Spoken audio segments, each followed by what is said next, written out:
Top y bienvenidos una vez más a Topsicopedia, donde hablamos de los misterios más misteriosos del mundo mundial, muertes, desapariciones y uno que otro caso que te dejan pensando quién o quiénes fueron el temible asesino en serie llamado el monstruo de Florencia. Antes de comenzar, si les gusta mi contenido, no olviden suscribirse y activar la campanita para que les avise cuando hay un nuevo video en Topsicopedia. Y sin más, hoy hablaremos del monstruo de Florencia.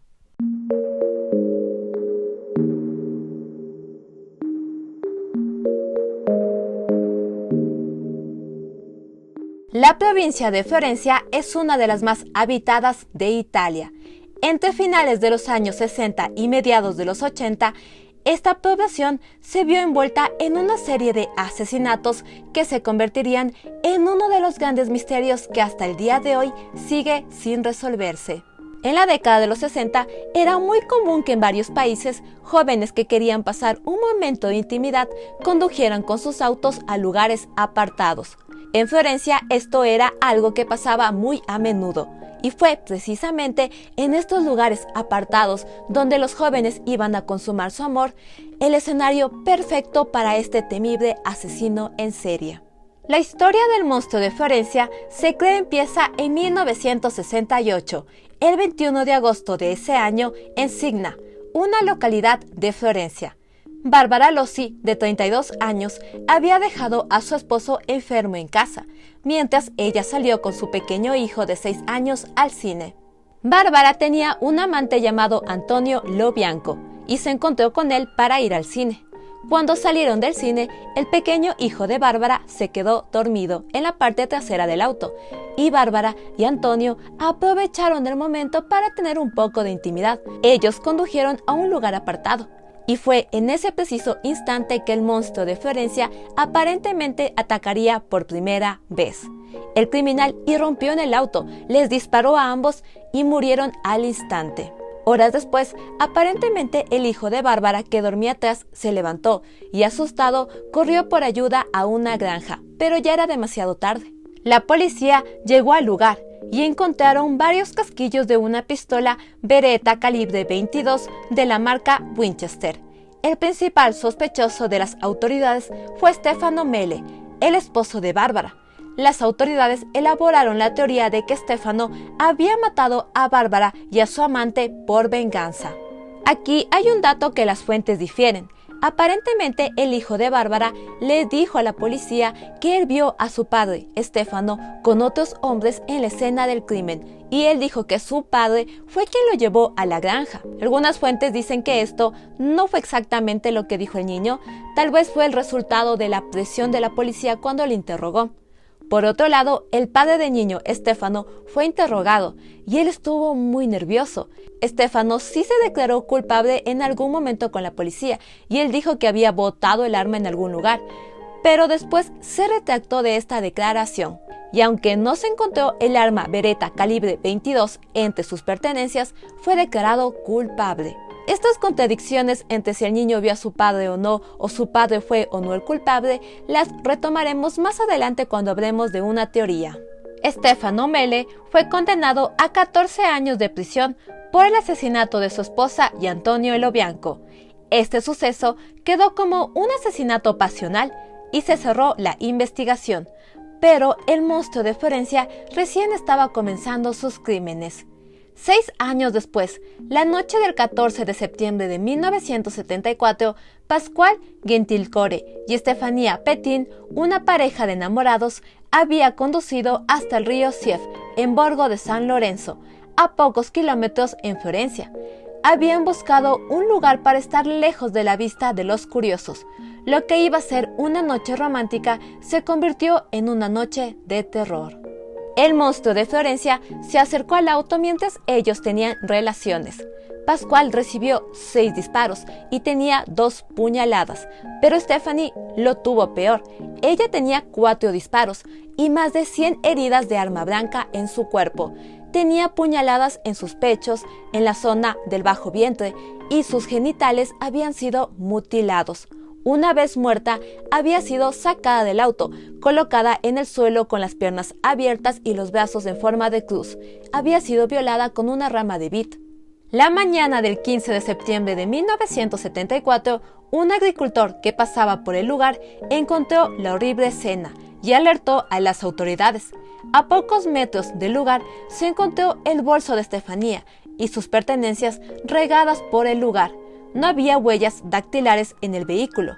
Lo que sí hallaron fue casquillos de un arma Beretta calibre 22 serie H marca Winchester. Las autoridades no relacionaron este crimen con el asesinato de hace 6 años, ya que tenían un culpable en la cárcel.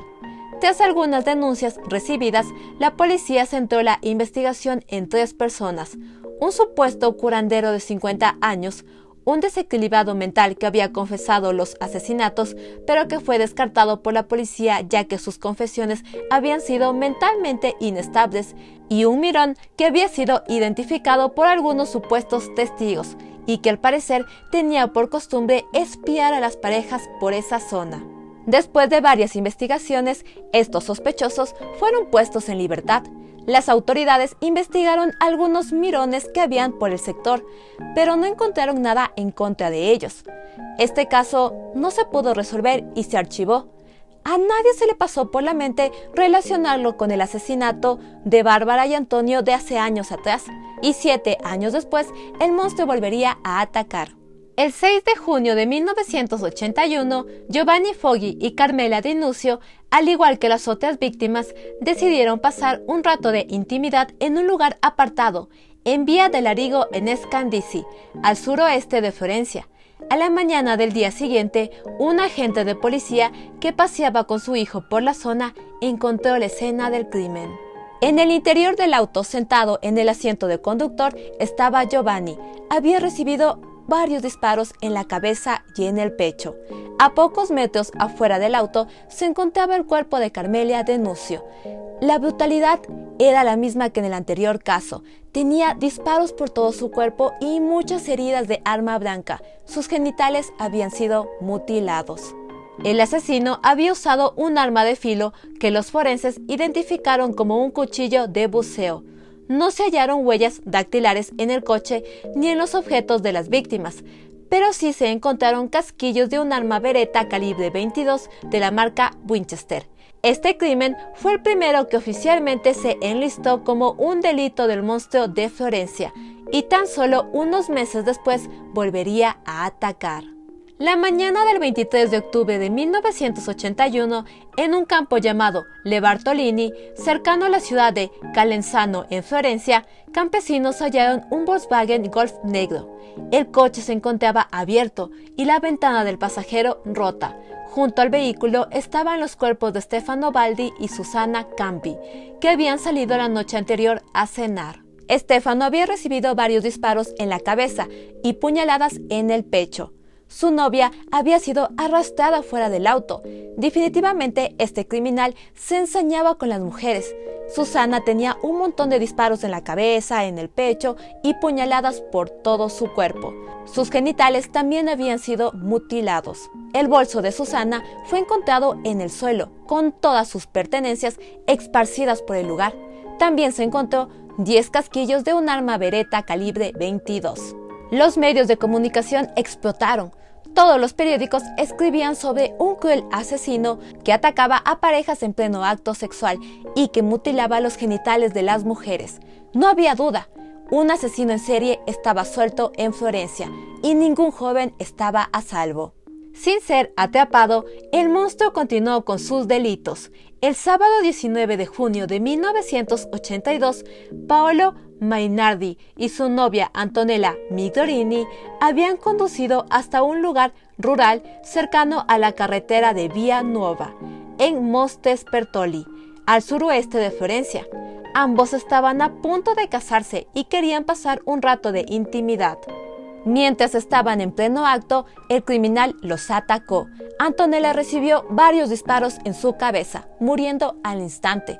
Paolo resultó gravemente herido, pero no murió, e intentó huir. Prendió su auto y aceleró a toda. Lamentablemente, el auto se estancó en una zanja. y el criminal los encontró, les disparó, cogió las llaves del auto y la botó muy lejos. Tal vez el monstruo se puso nervioso por todo el ruido que hizo el auto a chocarse con la zanja y abandonó el lugar sin realizar su ritual de mutilación. Paolo, aunque se encontraba mortalmente herido, no murió. Horas más tarde, un grupo de chicos encontró el auto y alertó a las autoridades. Cuando llegaron, encontraron casquillos de un arma Beretta calibre 22. Paolo fue llevado a un hospital. Lamentablemente murió al llegar. Después de este crimen, las autoridades investigaron a fondo y notaron que el arma Beretta calibre 22 había sido usada 14 años antes para asesinar a Antonio Loblanco y Bárbara Lossi. El condenado por este crimen, Stefano Mele, el esposo de Bárbara, se encontraba en la cárcel cumpliendo su condena, así que era evidente que él no fue el responsable de los crímenes del monstruo de Florencia. La policía comenzó a creer que tal vez Stefano tenía un cómplice que continuó matando mientras él se encontraba en la cárcel. Toda Florencia estaba alerta. Había una orden clara: no salir en fines de semana a lugares apartados, especialmente en noches de luna nueva, ya que eran las noches preferidas del asesino para atacar. Un año después del último crimen, el 9 de septiembre de 1983, dos alemanes, Wilhelm Friedrich Hausmayer y Jens Uwe Rusch, tal vez no tenían conocimiento sobre el monstruo de Florencia, ya que decidieron acampar con su caravana cerca de Giogoli, a pocos kilómetros al sur de Florencia. A simple vista se podría creer que este crimen no fue realizado por el monstruo de Florencia, pero el análisis de las balas encontradas dio el aviso. Las balas eran de una arma Beretta calibre 22. Se cree que el criminal confundió a Jens con una mujer por su cabello largo y con textura delgada, ya que solo se conformó con matarlos, no realizó su ritual de mutilación de genitales. A pesar de la alerta de un peligroso asesino suelto, un año más tarde, algunos jóvenes seguían arriesgando la vida a cambio de pasar un buen rato. El 29 de julio de 1984, Claudio Stefanasi y Pia Gilda Rondini se arriesgaron a parar su vehículo, un Fiat Panda, cerca de Viccio di Mugello. El resultado fue su muerte. El cuerpo de Claudio fue encontrado semidesnudo en la parte trasera del auto. Había recibido 4 disparos de bala y tenía varias heridas de arma blanca. Como en crímenes anteriores, el cuerpo de la chica había sido sacado del auto. Se encontraba de espaldas con las piernas abiertas y desnuda. Un gran charco de sangre la rodeaba. Esta vez el criminal no se contentó con mutilar los genitales de la chica, sino que también le extirpó su pecho izquierdo. Habían transcurrido varios años desde el primer crimen y la policía no podía atrapar a este criminal. El monstruo de Florencia escogía a sus víctimas al azar y parecía un fantasma que aparecía y desaparecía entre los años. La última aparición del monstruo tuvo lugar el 8 de septiembre de 1985. Dos campistas franceses, Nadine Giselle Mauriot y Jean-Michel Craveich-Billy, que seguramente no sabían sobre el asesino serial, fueron a la región de Toscana de Chianti para acampar. Estacionaron su auto y armaron su tienda de acampar. En la noche, mientras tenían intimidad dentro de la carpa, fueron atacados. Nadine murió al instante, producto de los primeros disparos, pero Jean avanzó a salir con vida y correr. Pero el criminal lo encontró y lo mató. Al igual que en su anterior crimen, el cuerpo de Nadine fue extirpado los genitales y su pecho izquierdo. Algo peculiar que se encontró en esta escena de crimen fue un guante quirúrgico. 2 días después, el 10 de septiembre de 1985, llegó a la Fiscalía de Florencia un sobre dirigido a la ayudante de la fiscal de este caso, Silvia Della Monica. En su interior contenía una nota junto a un trozo del pecho izquierdo de la última víctima. Este acto hizo que Silvia se retirara del caso por temor de su seguridad.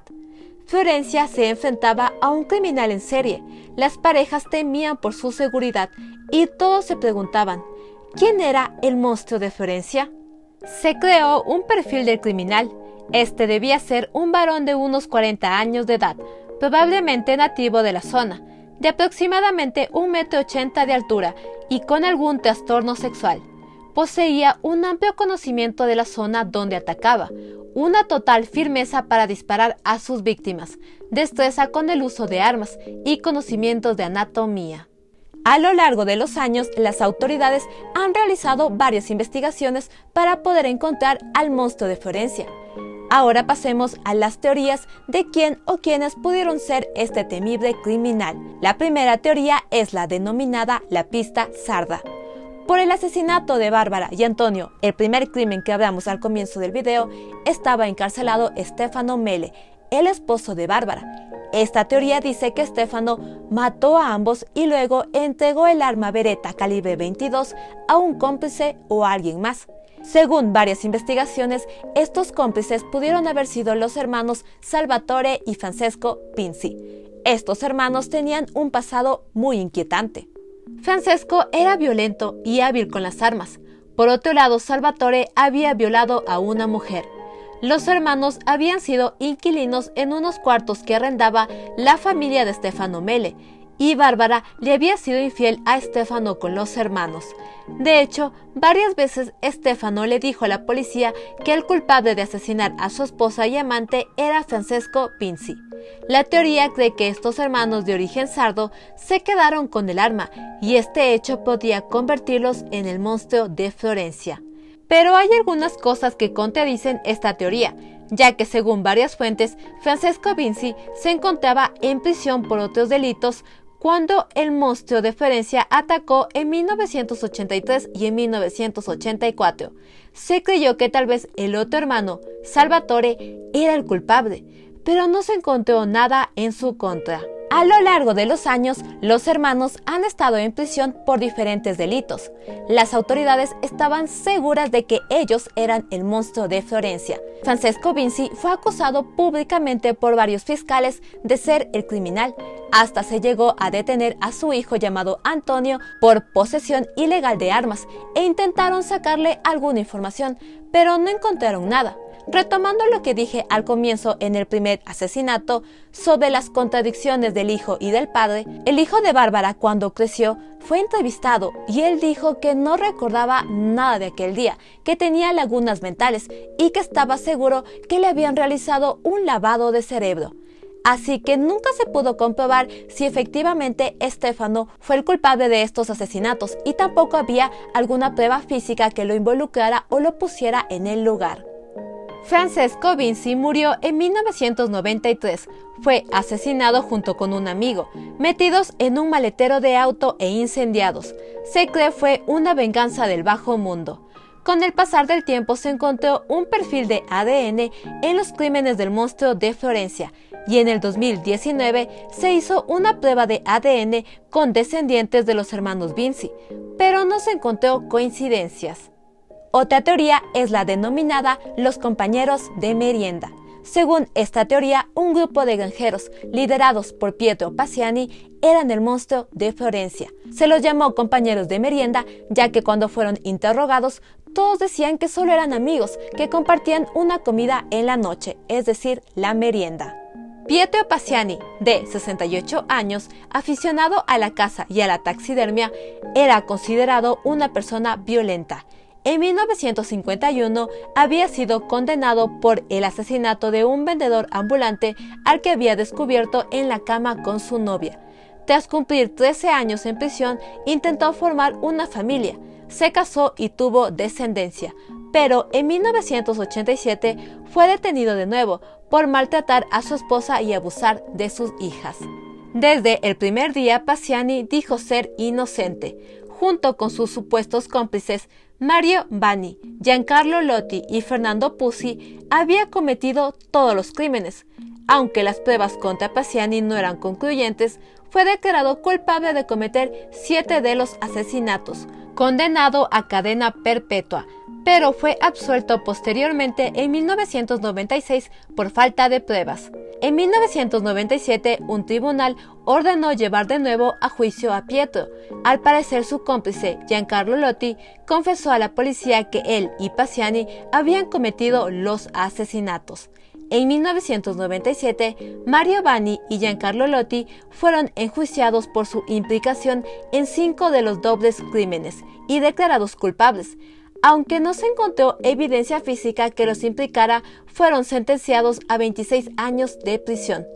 Pero Pietro Paciani nunca volvió a ser juzgado por su participación en los crímenes, y en febrero de 1998 fue hallado muerto en el interior de su domicilio. El cuerpo estaba semidesnudo y azulado. Se creyó que había muerto por un paro cardíaco, pero la autopsia reveló que había muerto por una ingesta de demasiados fármacos. Este dato hizo que muchas personas creyeran que tal vez Paciani fue asesinado para silenciarlo y que no dijera toda la información que sabía sobre el monstruo de Florencia. Giancarlo Lotti murió de cáncer el 2 de abril del 2002. Mario Vanni murió de causas naturales el 13 de abril del 2009.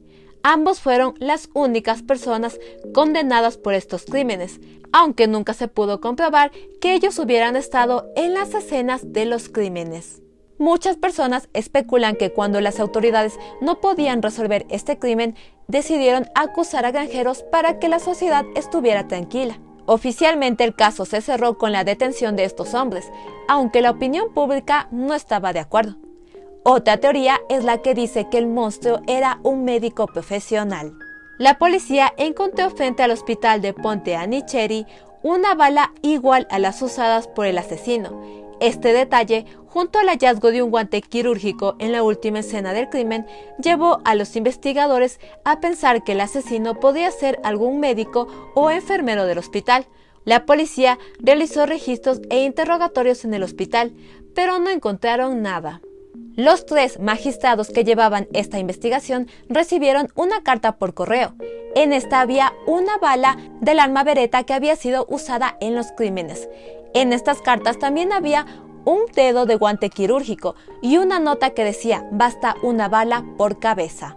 Se cree que este médico pudo ser Francesco Narduzzi, perteneciente a una de las familias más ricas y prominentes de Italia, y él era un médico hábil.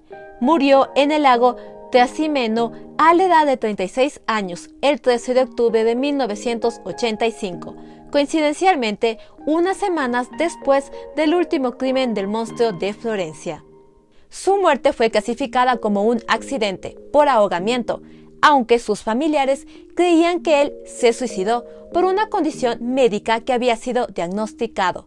Las autoridades comenzaron a relacionarlo con el caso cuando una mujer llamada Dora, que venía de los bajos mundos, empezó a recibir llamadas amenazantes de algunos delincuentes, donde le decían que le harían lo mismo que a Francesco. Años después, el cuerpo del médico fue exhumado y encontraron lesiones que concordaban con ser ahorcado. Algo más peculiar es que esta mujer, Dora, empezó a recibir otras llamadas donde le decían que terminaría igual que Paciani. Paciani era el hombre que se supone fue líder en la teoría de los compañeros de merienda. Con esto pasemos a la siguiente teoría, la cual dice que el monstruo de Florencia era un grupo de personas o una secta que mandó a realizar estos crímenes.